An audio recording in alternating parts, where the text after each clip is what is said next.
भैया नमस्कार, हम विपिन चौरसिया यूट्यूब चैनल से। अगर हमारा चैनल पर आ गए लो तो हमारा चैनल कर लो सब्सक्राइब और वीडियो को कर लो शेयर। देख लो हमार ये एगो डांस वीडियो जन की हमेशा हम पारिवारिक वीडियो ले आनी, जन के हमारा वीडियो में कुछ भी अश्लील ना होला।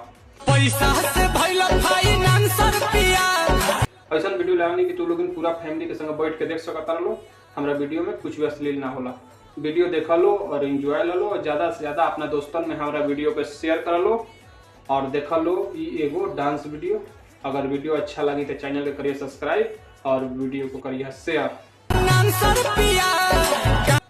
जौन की हम हमेशा प्रमोशन वीडियो ले नहीं, केहू के भी वीडियो बना के हम दिखा देनी, जौन की कोनो चार्ज नहीं है, फ्री में हम बनावे नहीं।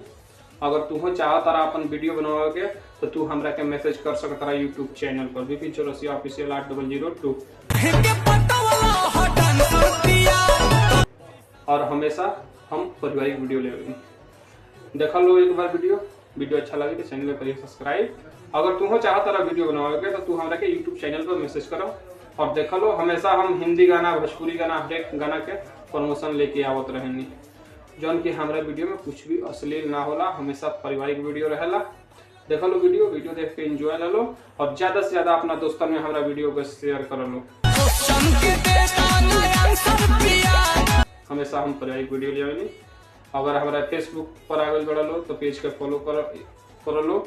अगर फिर इंस्टाग्राम पर आगे बढ़ लो तो इंस्टाग्राम आईडी के भी फॉलो कर लो। अगर यूट्यूब चैनल पर बढ़ लो तो चैनल के कर लो सब्सक्राइब।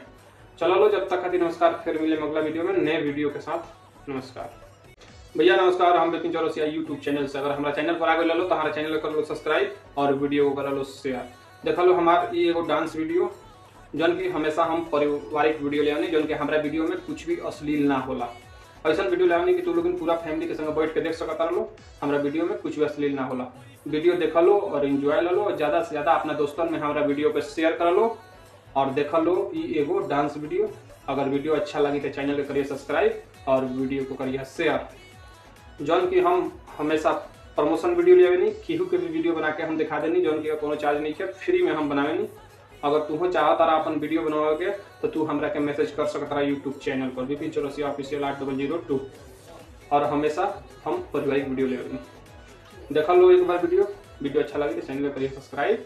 अगर तू चाह तारा वीडियो बनवा के तो तू हमरा के यूट्यूब चैनल पर मैसेज करो और देख लो। हमेशा हम हिंदी गाना, भोजपुरी गाना, हर एक गाना के प्रमोशन लेके आवत रहेनी, जौन की हमारा वीडियो में कुछ भी अश्लील ना होला। हमेशा पारिवारिक वीडियो रहेला। देख लो वीडियो देख के एंजॉय लो और ज्यादा से ज्यादा अपना दोस्तों में हमारा वीडियो को शेयर कर लो। हमेशा हम पारिवारिक वीडियो ले आनी।